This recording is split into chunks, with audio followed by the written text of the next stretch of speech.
Project was launched in March of 2011 to create a safe and secure online community of forums composed entirely of current and former religious leaders who no longer hold to supernatural beliefs.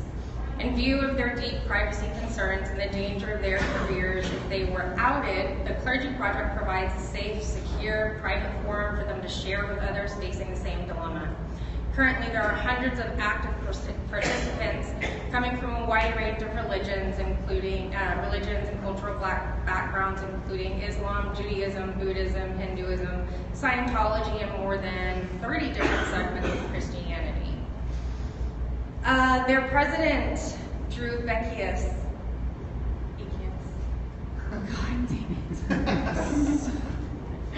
holds a master's degree from the Moody Bible College and was an evangelical preacher into his teens. He now says, as a committed and serious student of the scriptures, I had found a satisfactory way to spin just about any verse in the Bible to make it fit just right within my theological system. And yet by 2010, doubts began to creep in, and he could not reconcile them with his deep reading of the Bible. By 2012, he had decided either Christian ministry was unfit for this world or he was unfit for Christian ministry, but either way, I had to leave. Drew is now involved as well in humanist coaching and has just published a book, The Rise and Fall of Faith, a God-to-Godless Story for Christians and Atheists, which will be available for book signing, for sale and book signing back over there by where we came in after the talk. And so without further ado, I give you the president of the Clergy Project.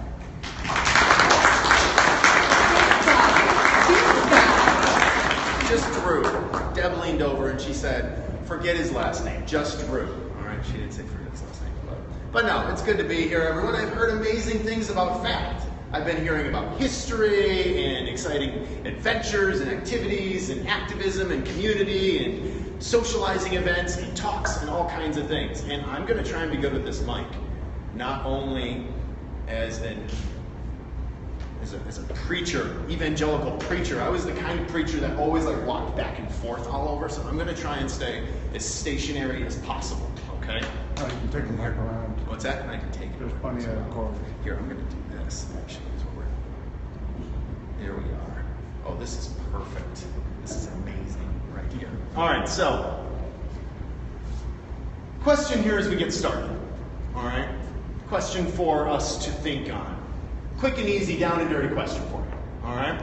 Everybody ready?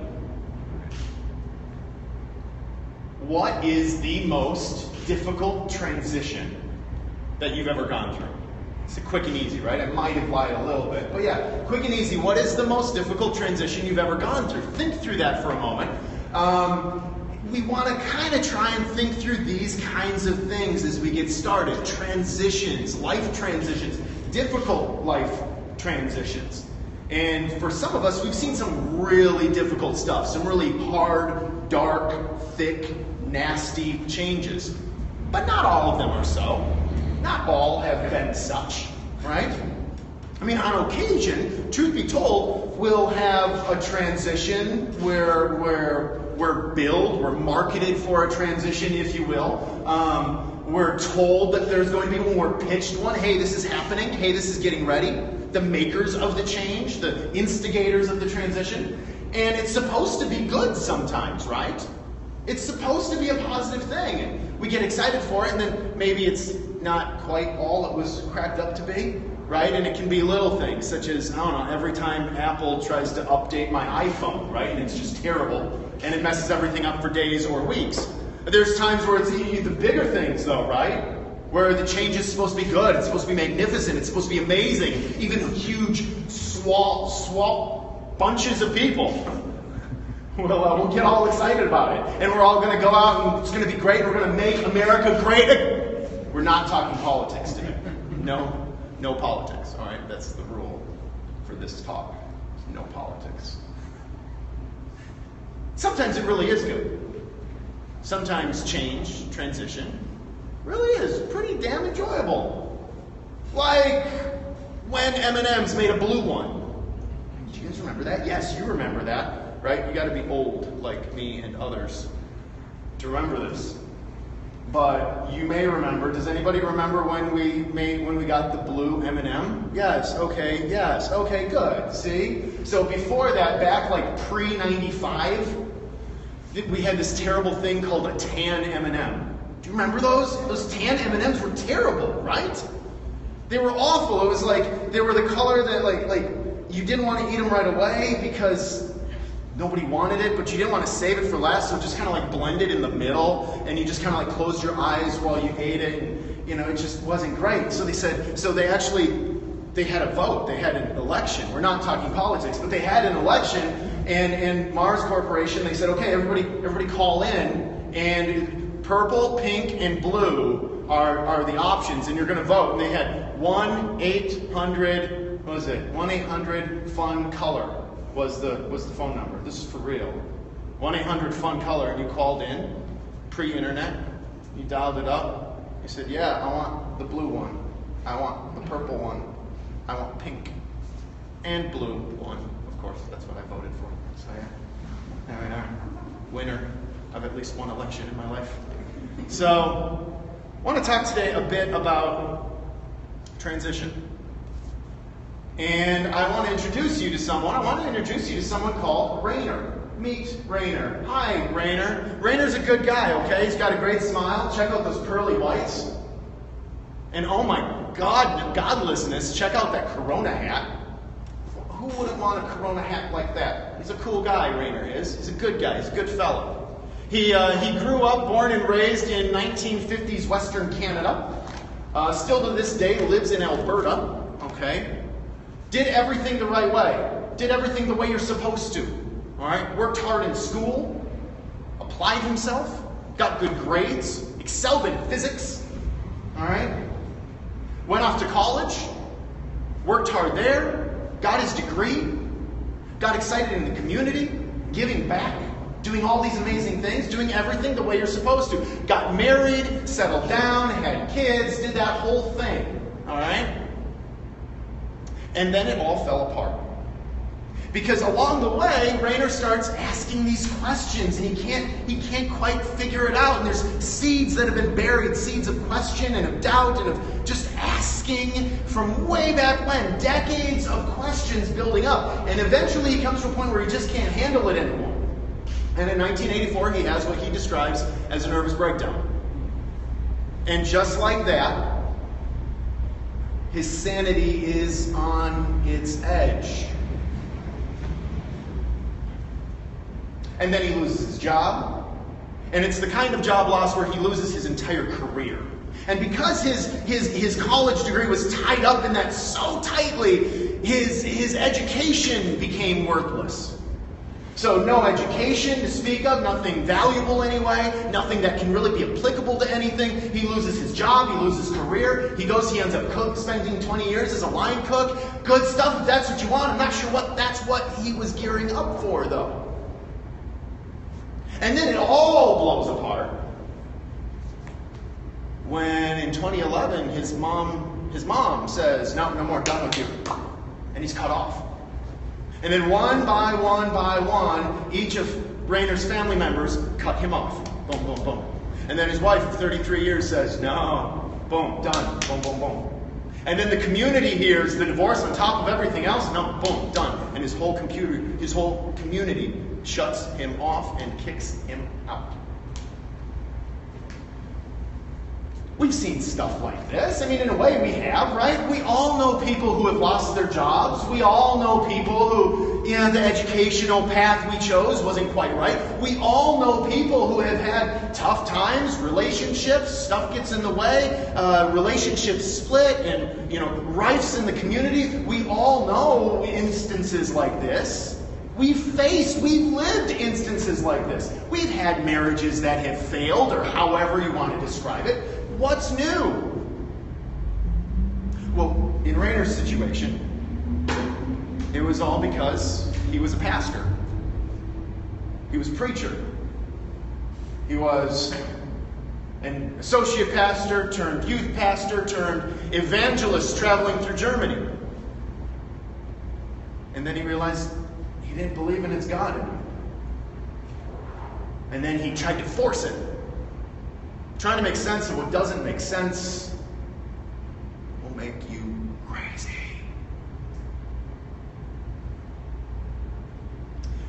And then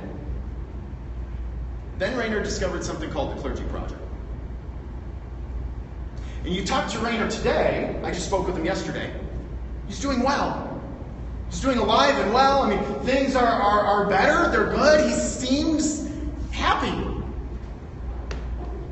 And at least one of the reasons for that is because of this thing we call the Clergy Project. And so today we want to talk about this thing called the Clergy Project. What is it? We want to talk about this idea of when preachers fail to believe. And what does that mean? What does that look like? What are the ramifications of it? And how does the Clergy Project help in that situation? Who here is already familiar with the Clergy Project? A number of us. Most, it would seem. Who, honestly, has never heard of it before? Or knows so minimal that it really, no, that's good. That's awesome. Absolutely. So today we want to talk about the Clergy Project. We want to talk about what it is. We want to talk about what it does. But even before that, we want to take a few more minutes to kind of unpack a little bit more of why we need it, why it exists, and what events took place to get us there. So when we think about these things, one thing that is unique to the life and profession of a preacher, of a pastor, of an imam, of a rabbi, of a nun, of a monk, of a worship leader, of a theologian. One thing that's unique to their situation, to their profession, to the industry, you could call it, is this kind of correlation, how much it's tied up within your ability to believe it. How many other professions, how many other industries is it really tied to your ability to believe it? And so much so that you'll lose all your relationships if you don't. Like, it's crazy, your entire reputation. So with this idea of preachers who no longer find the ability to believe in the existence of a God, there's catastrophic consequences. And there's a long line of losses. First of which is your profession. Okay? Now, for a lot of those in this kind of situation, so you've devoted your life towards arriving here, and then you get there, and then you realize you don't believe it anymore. For the vast majority, not all, but the vast majority, honestly, there's just this internal desire to find a new career, to move beyond your current profession. All right, but the thing with this is that even if you don't personally desire that, once others get wind of the fact that you don't believe anymore, well, they'll take care of that for you. Like immediately, like you're done, effective today.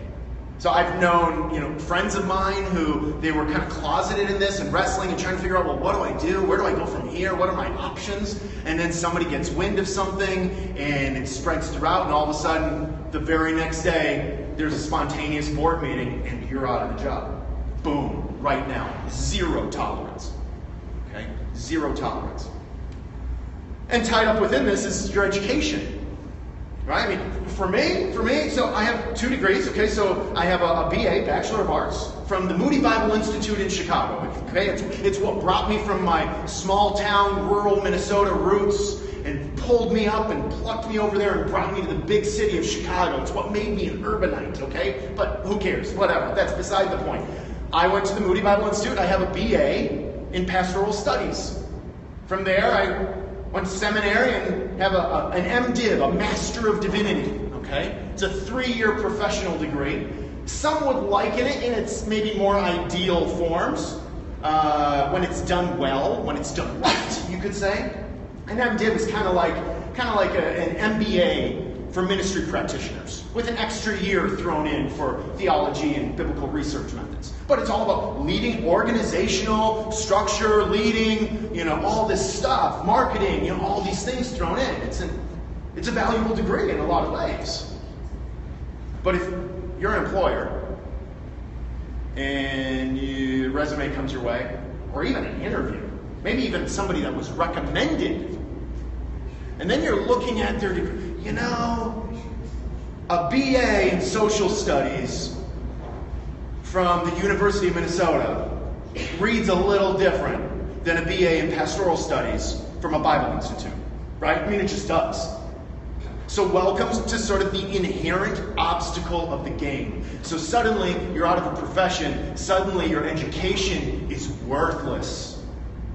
And as you can imagine, there's sort of some financial consequences with that, right? Suddenly your options are take a minimum wage job. If, can you find what's available? You're trying to feed a family of 4. And I mean, maybe, possibly, the more fundamentalist you are, the more likely you are to have large families with lots of kids to feed on your newly minimum wage job.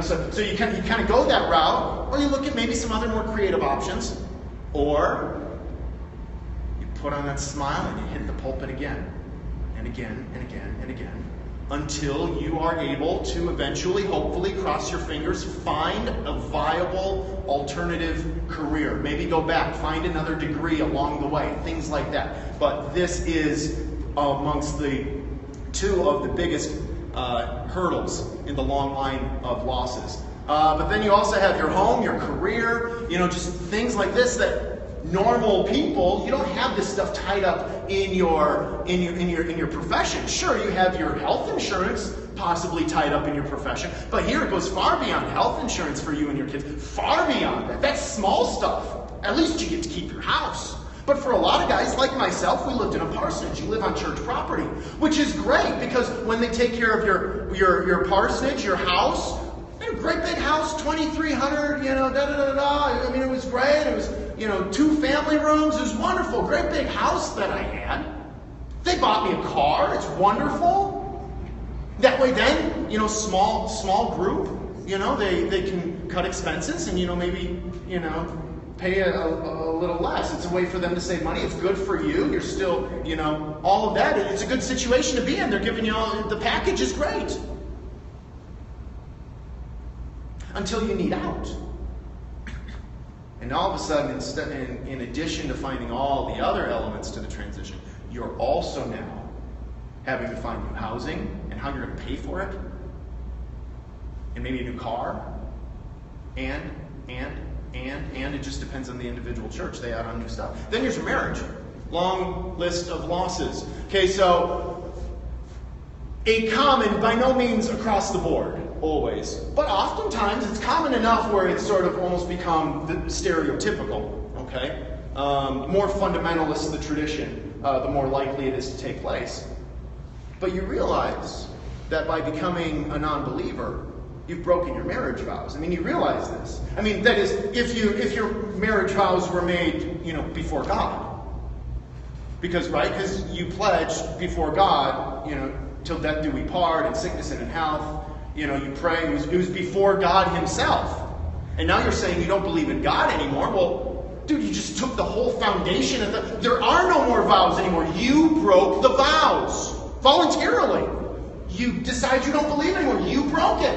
And so now your spouse divorces you because you're worse than adulterer. I've heard spouses say, why would I ever go back to him? I'd rather he cheated on me. I'd rather he were an adulterer. At least that we can move past. This we can never move past.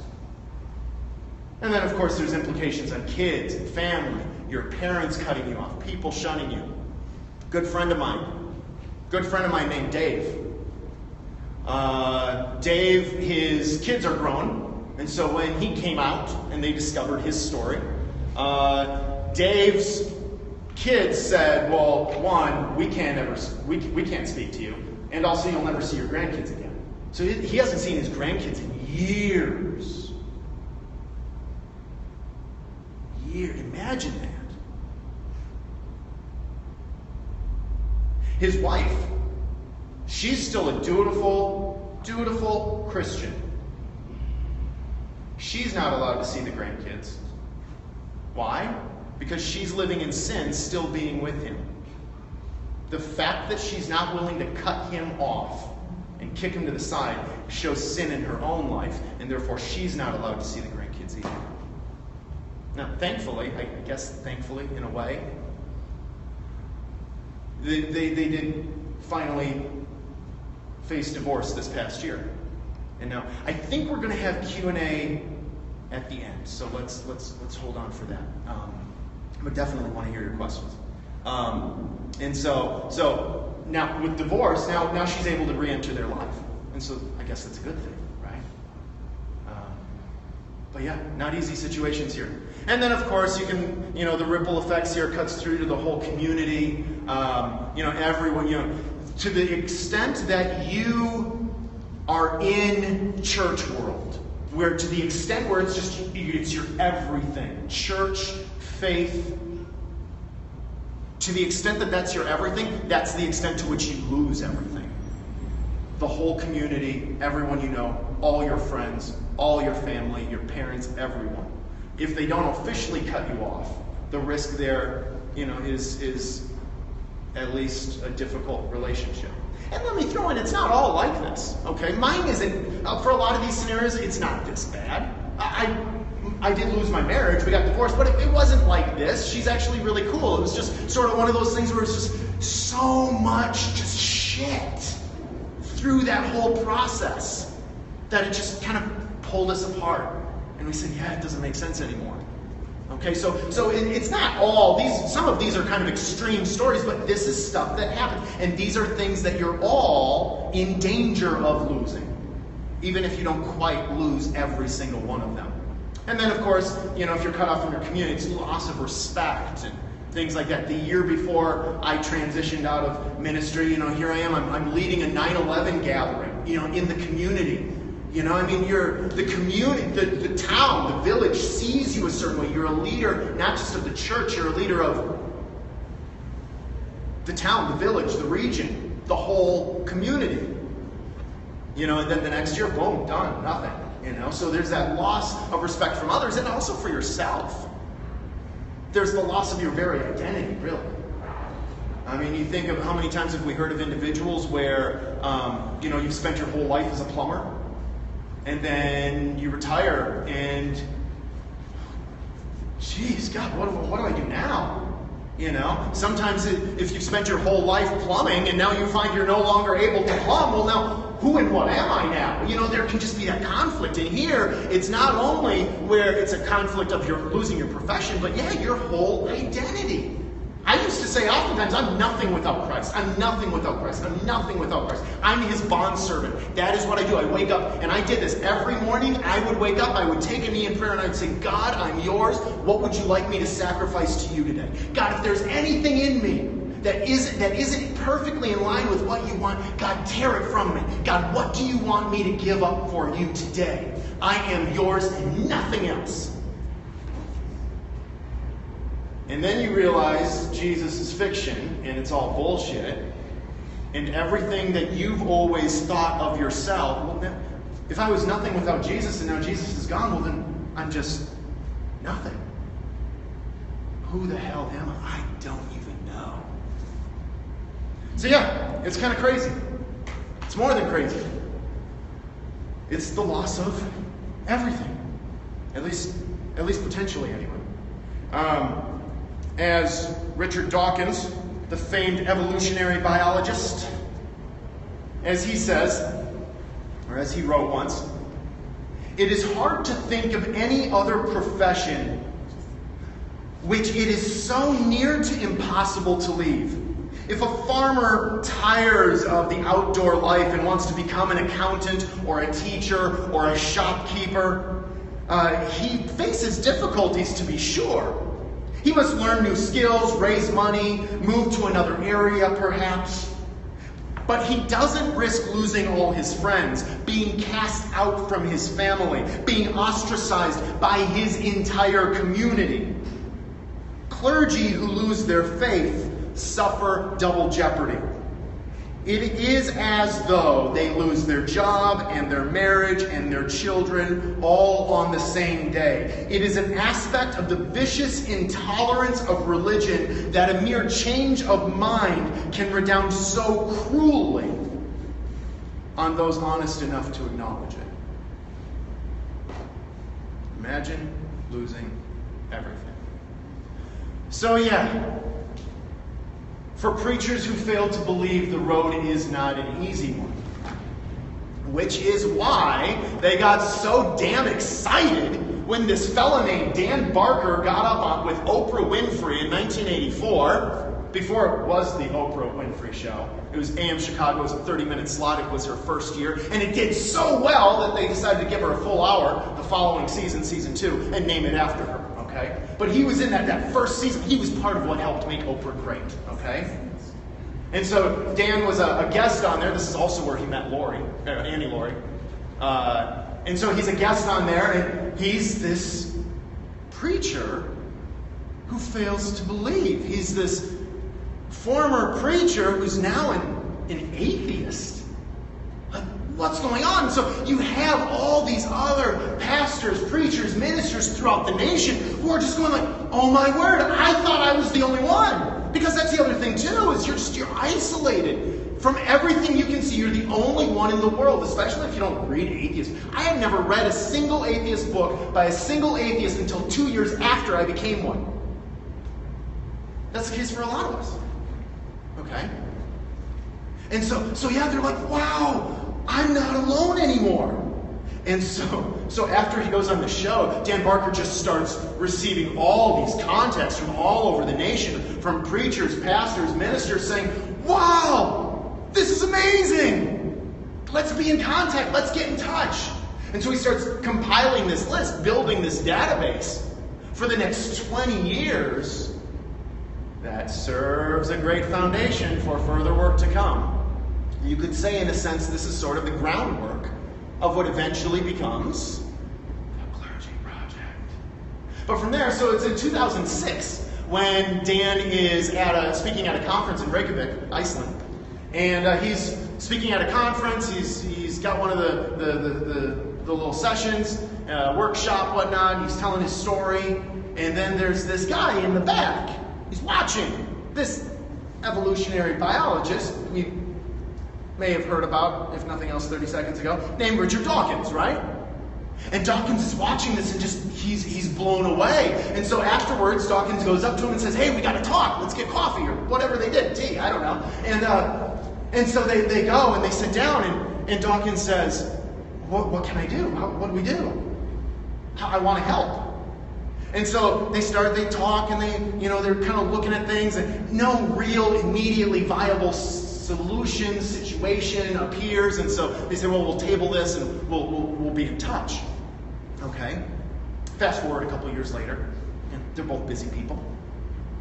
Meanwhile, Dan's list continues to build. More and more people contacting him, more and more people seeking him out. He's now co-president of the Freedom from Religion Foundation. He's got several books out. Each book he gets, more people contact him. Along the way, though, then, like 2009-ish, another well-known figure, Dr. Daniel Dennett, right? He pulls together Linda Lascola, qualitative researcher in D.C., and says, hey, I want you to help me with a study. And they put together a pilot study that publishes in January of 2010 in Evolutionary Psychology, the journal. And the name of the study is Preachers Who No Longer Believe. Preachers who are not believers is the name of the study. And it focuses in on 5 case studies of that very thing, preachers who are closeted in disbelief. 3 of them they received from Dan Barker, were on Dan's list. Okay?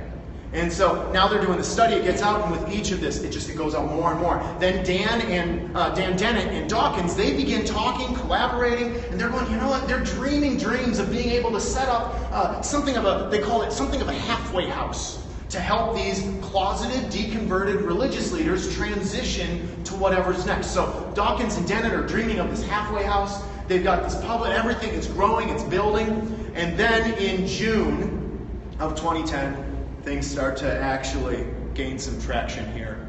And at another conference, Dan Barker, Dawkins, again together, this time in Copenhagen, and they say, okay, we got to do something. What can we actually do? We're both busy people. Let's make this happen. And so they kind of start outlining what would look like as, an awareness campaign of sorts. They say, well, what if we take like a small, a few closeted pastors and like just pour into like just like totally recreating and rebuilding their lives, and then use that as like some stories to just gain more awareness. They say, yeah, that might work. Well, let's pull together some more people and resources and see what we can come up with. And so they leave that. And so then Dan Barker pulls in a couple of his resources, some of these closeted pastor guys. One guy goes by the pseudonym Adam Mann, okay, pastor working out of the South. Another one goes by the pseudonym Chris. And so they get on board. They start brainstorming and working behind the scenes. Then you have Dawkins. He goes to his, at the time, the ED, executive director of the Dawkins Foundation, Robin Elizabeth Cornwell, and pulls her on board and all her resources. All right? And she, by the way, both Dan Barker and Dawkins would both turn back to her later and say, yeah, this thing would have never happened without her. Robin Elizabeth Cornwell, she's they would call her the unsung hero of the Clergy Project. This would have never gotten off the ground if it was not for Cornwell. And then in January of 2011, yeah, I see some pointing. So yeah, let's quick here. Okay, so right there's on Oprah. All right, Dan Barker. This is Robin Elizabeth Cornwell right there. This is a fake guy model, somebody. Okay. This is Linda Lascola. This is Dan Dennett. Dan Barker. Dan Dennett. Somebody who remains to be seen.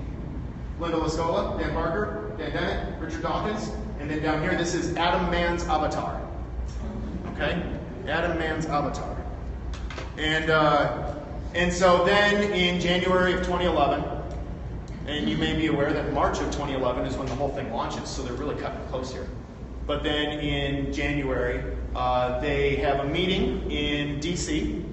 Linda Lascola, Robin Elizabeth Cornwell, and Dan Barker, the three of them get together, and they start really then drafting the actual blueprint of what this project would focus on, which is creating a safe and secure online community where deconverted religious leaders, pastors, are able to log on safe and anonymously.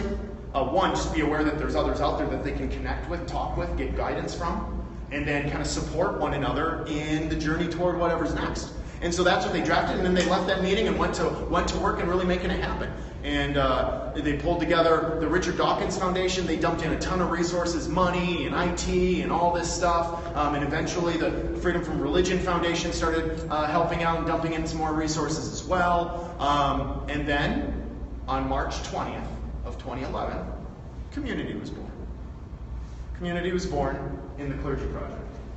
Oh, I didn't mention how we got the name. Maybe you can guess. But so all the way up, as it's racing and the clock is going down, we still don't know what to call this project. We still don't know what to call this project. This project where we're helping deconverted religious leaders. This project where we're helping atheist clergy. Not all of them embrace the term atheist, but non-believing clergy. What do we call this project to help all these clergy? And then kind of at the very end, they're like, you know what? I think the name is obvious. I think we'll call this project to help clergy the, who knows it? It's right there. Yeah, Clergy Project, right, obviously. So that's that. And it launched then on March 20th with 52 charter participants. And then they had many of them who were part of that original group just describe it as just this oasis. It was just so they had never conceived. It was amazing. And then after several months, they said, whoa, wait a minute, you know what? There's others out there. Maybe we should try and get them on board. Maybe we should try and help them out, allow them in. It's okay, it's fine, as long as it's picking me up. But yeah, so they said, well, we should reach back out, because nobody knew they were there. I mean, it was totally quiet, off the books, completely hidden from the rest of the world. Thank you, sir. Completely hidden from the rest of the world. And so they're like, well, we should reach out. So they built a second website, which isn't hidden, clergyproject.org. And they created clergyproject.org as something of a media marketing tool to kind of let their presence be known to the world, but also with an application portal for others who are out there so that they can not only hear about the Clergy Project, but then also apply. And then from there, they just started adding various services, and then eventually they started the process of becoming their own 501c3 nonprofit, moving from a mere project put together collaboratively by several other organizations to really becoming their own organization. That process was finalized in 2015. So we are now our own 501c3, but still kind of a little baby nonprofit, really just in our first couple years. So not even 2.5 years old in terms of being our own organization, okay? As far as me, who the hell am I? What am I doing here? So as they mentioned, I'm the president. So real quick, how that happened. My story of coming to the Clergy Project, I'd love to tell you all about my deconversion story, but that's not what this is today. But in 2012 is when I finally came to grips with the fact that I was an atheist. I actually came to grips with the fact that I was an atheist after I had already left the ministry. So I kind of left the ministry in a last-ditch effort to reclaim my faith, and that didn't work. So, the first 2 years I was totally on my own, had no idea, and then in 2014, a friend of mine recommended, they're like, hey, I joined the Clergy Project. You should check it out too. And so then I did. In July of 2014, I joined the Clergy Project as a participant on the forums, just like everyone else. And then, like 6 months later, they said, hey, I had already kind of volunteered to help with some Facebook posts and things like that. So then that following spring, they said, hey, you know what, you should join the communications committee. And so I did that. And then like the next month, they said, hey, you should join the board. And so I did that, and then communications director. And so I served as communications director for like 1.5 years. And then in January of this current year, in January, our first board president, Terry Plank, his term ended, and so stepped down. And then they said, well, who's next? And then I tried to point at some other people and said, no, Drew, it's you. And I was like, I don't know, I don't think so, my life is fucking chaos. I said, I can't do this. And they said, is it okay that I just said fucking chaos? It's okay. No. No? Okay, I did not say fucking chaos. I did not. But yeah, I said, no, I can't do this. And they said, no, you can't. I said, okay, well, let's do this. But if we do this, we're gonna do some cool shit. And we're already doing cool shit at the time, but we're gonna keep doing some cool shit. And I said, okay, well, let's do this. And by the way, this would be a great spot to throw in. We have John Gibbs here. John Gibbs is actually a member of the Clergy Project as well. He's also on our board of directors as well. And he's actually the new communications director. He took over for me when I moved into president. So, John, good. Now, what year did you start? Did you join the Clergy Project? It was spring of 2012. Spring of 2012. Okay, yeah, so a few months before, of 2012, so yeah, almost right at the beginning. So yeah, very cool. So, and John, you said you've been here before, right? To FACT? Yes, I actually, used to be a member, actually. Okay, cool. So, Deb and Katie, so you get him in a headlock and make sure he renews his membership, okay? I know, it's right. This is bizarre. Really? That's amazing. It's amazing. Okay, so, but yeah, so that's the Clergy Project. That's where we are. That's what we're doing. And now, for some of us, though, we're sitting here going, you know what? Talking about emotions and stories. Yeah, that's great. But I want data. Who here is like, I want data? Raise your hand if you want data. Somebody raise your hand because I got data. Okay, good. Okay, we got data, and okay, sounds good. All right, so what exactly is the Clergy Project? What exactly does the Clergy Project do? Okay, what is the Clergy Project all about today? All right, so first of all, mission. Okay, the mission of the Clergy Project, if you're interested in actual official statements and things like that, this is our mission: to provide support, community, and hope to current and former religious professionals who no longer hold supernatural beliefs. So that's really what we try and stick to. So it's about community, but it's also about just why is it community? It's about community, it's about supporting, and it's about providing hope. You'll also see, we'll kind of deconstruct this a bit and what you see, like the details of what we actually do, who we do it for, who's our target demographic, who exactly is allowed into this forum and whatnot. So services. Our flagship service, we like to call it, our flagship service is the online community of forums. That began as when it was just a project. That's really what it was all about. Now we're a nonprofit organization. Our flagship service, though, remains that online community of forums, and this is what we do with it. So it's a hidden and secured online platform. All right, so hidden, secured. I'm not even going to tell you what platform we use, okay? But we've really tried to look and see what is the best available resources we can do. So early on, there were groups, we haven't had this for a while, not since I've really been on the board or anything, but in the early years, there were attempts to try and, get inside it, to hack it, things like that. So, imagine this, if you're like some fundamentalist leader, you want to know who these closeted atheist pastors are in their pulpits. You want to know that so that you can expose them, right?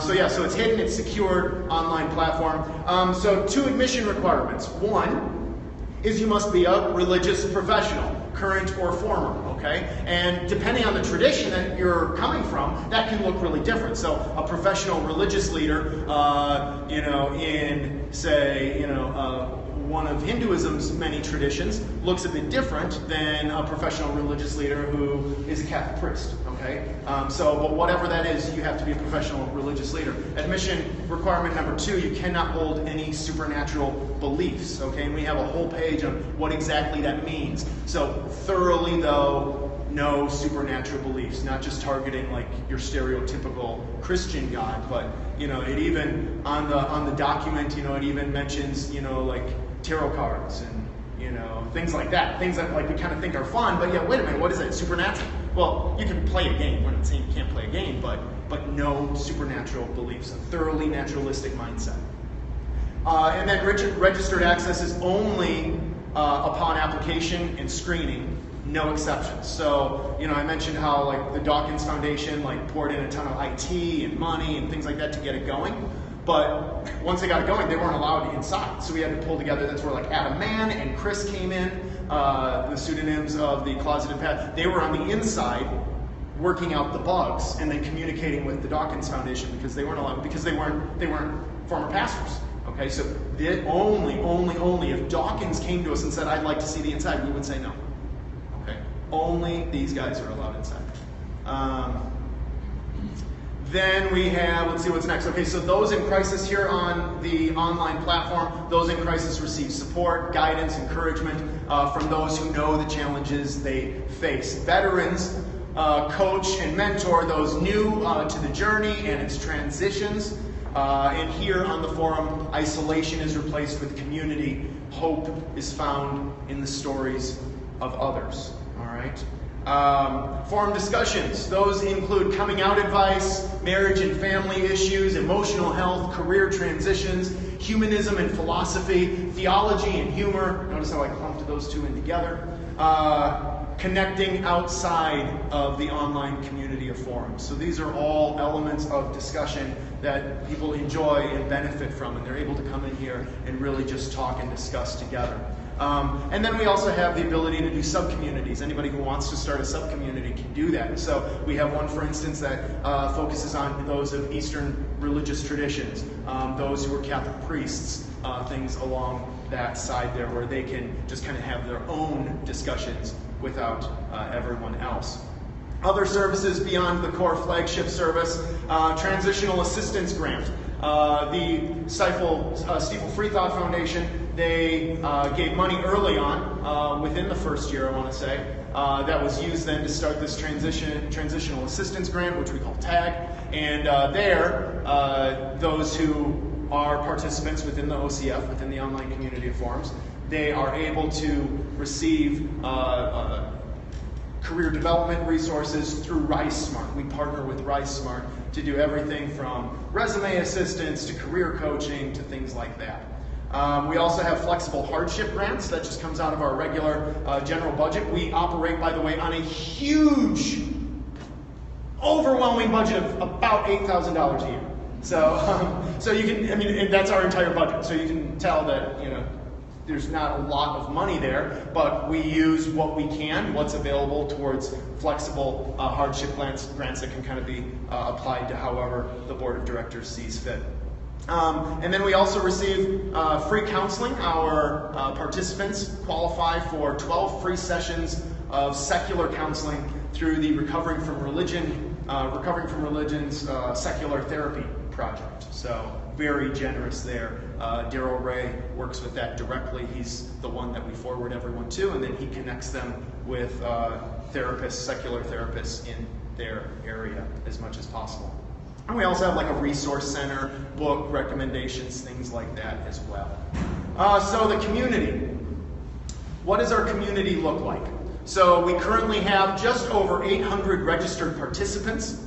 They come from 39 countries on all 6 continents as of we currently speak. I've been saying all the way up through my most recent interview that it was 34, and then I looked at recent stats yesterday or the day before and realized, whoa, wait, we jumped from 34 to 39. So yeah, it's always constantly growing, okay? 70% of those are in the US. It's a US-based organization. So yeah, about 70% are from the US and the other 30% from the other 38 countries in the world.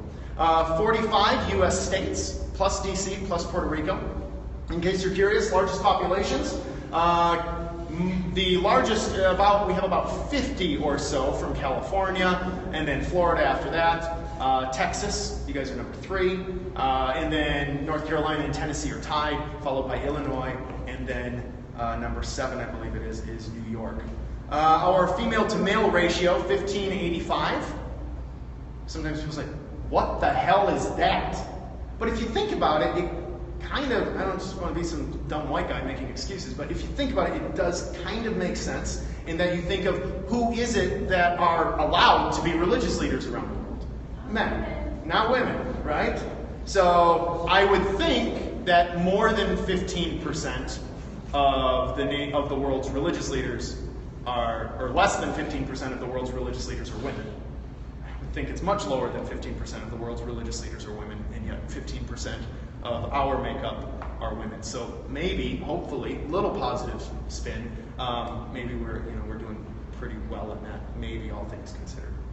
Unfortunately, right now, English is required. Would love to branch this out into, have whole additional forums. Maybe one day we can do just like special, like Spanish-speaking a sub-community that's all just Spanish-speaking.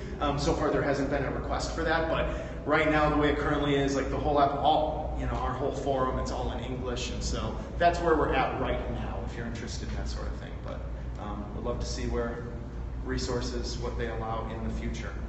Religious traditions, 90% come from Christian religious tradition. The original 52 were all of Christian background, and so clearly this has been broadened. Still, though, 90% come from Christian religious traditions. But also we have about 15 or so participants that are former rabbis. We have a small handful that former Buddhist monks, former Hindu monks. We have a few imams. Imagine how difficult that can be, depending on where you are in the world. Some of an animist background, and also Scientology.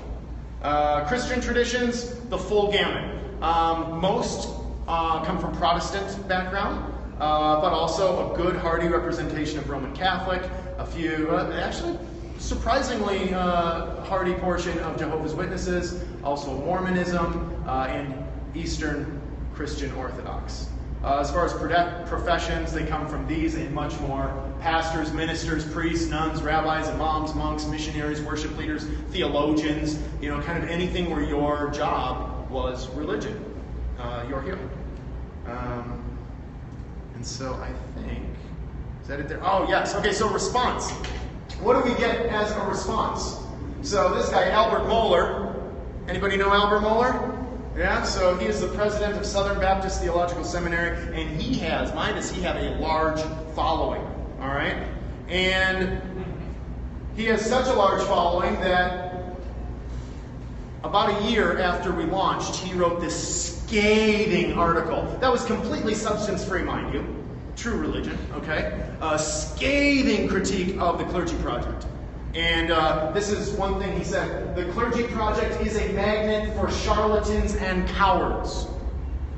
He has such a huge voice within Christian fundamentalism that to this day, 2012 to today, he continues to consistently receive this article, first page returns on Google. Usually number 3 or 4. If you Google Clergy Project, his scathing critique will come up number 3 or 4 on your Google return. Yeah, 2 days ago it was number 4, but it's always been there. So my response, by the way, to this, his critique was a lot longer. My response was a lot longer as well. But so he said the Clergy Project is a magnet for charlatans and cowards. This was my response. I wrote to him, I said, and it's public as well, though mine are not first page Google returns. But I said, if it's possible that there might be a trickster or two hiding somewhere in a TCP corner, it's only because religion had them first. And we don't discriminate. No matter what one's reasons were for entering their religious professions. Whatever one's history, we're here for their post-faith journey, and we'll discover a better way together.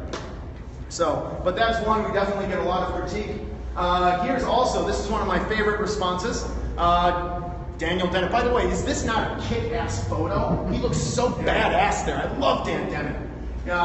If you saw his recent New Yorker profile that was done on him a few months ago, amazing profile. Definitely worth Googling and looking back. The New Yorker profile on Dan Dennett. And there's this amazing picture of him like whittling wood and stuff out in the forest. That's much more Dan Dennett.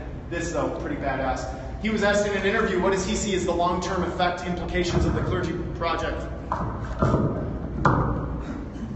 And he says, in the short run, it will not only provide guidance and support and community for those who are trapped in their pulpits, but also provide a perspective on the clerical life that might alert many idealistic young people to the dangers and dissuade them from committing themselves to such a life. This in turn might starve the churches of pastors and priests until they have to let in the sunlight and change the nature of ministry altogether. Ideally, individual churches or whole denominations might quite forthright forsake the double talk and the hypocrisy and make it clear to young and old within the church that these rituals are indeed symbolic celebrations of life, illustrated with truly strange and wonderful myths that can inspire us to live better lives, but that there is no obligation to try and believe in their literal truth. Then church services could evolve into a kind of theater intended to refocus folks' attention on things more important than their mundane projects and inspiring them to contribute their time, effort, and yes, money to making the world a better place. I love that.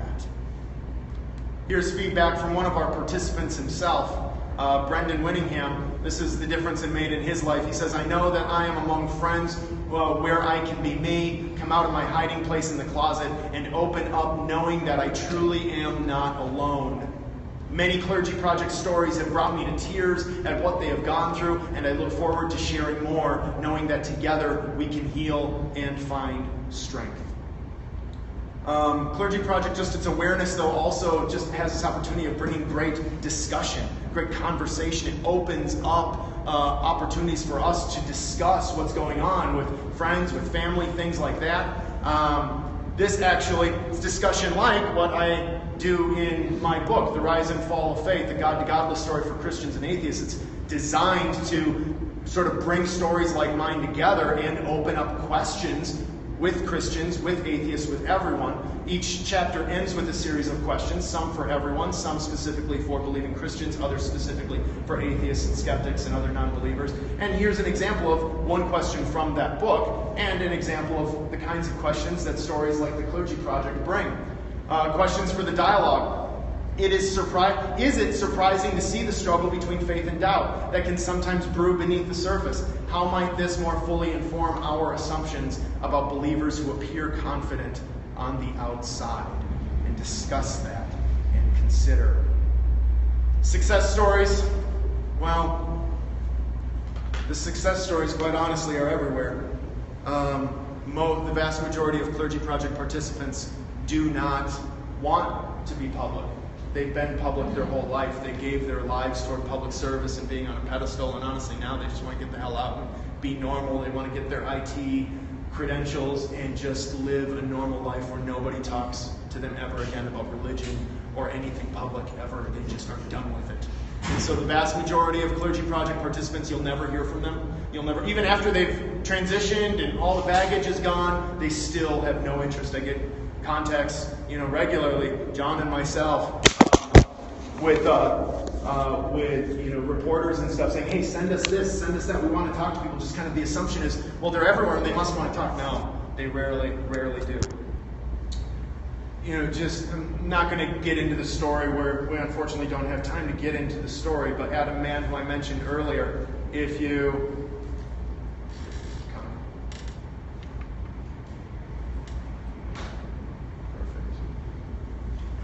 Adam Mann, he actually came out last year. He actually is one of our great success stories, one of our founders, but then he actually received the TAG, the Transitional Assistance Grant. He went through the programming with Rise Smart and all of that and established a great little career doing, I believe, IT and some things like that. Last year he came out. We're not going to go into his story, but this is the real Adam Mann. This is Carter Borden, and has rebuilt his life being a normal guy, trying to do his little public speaking and things like that's possible. Just real quick here, how can non-clergy help?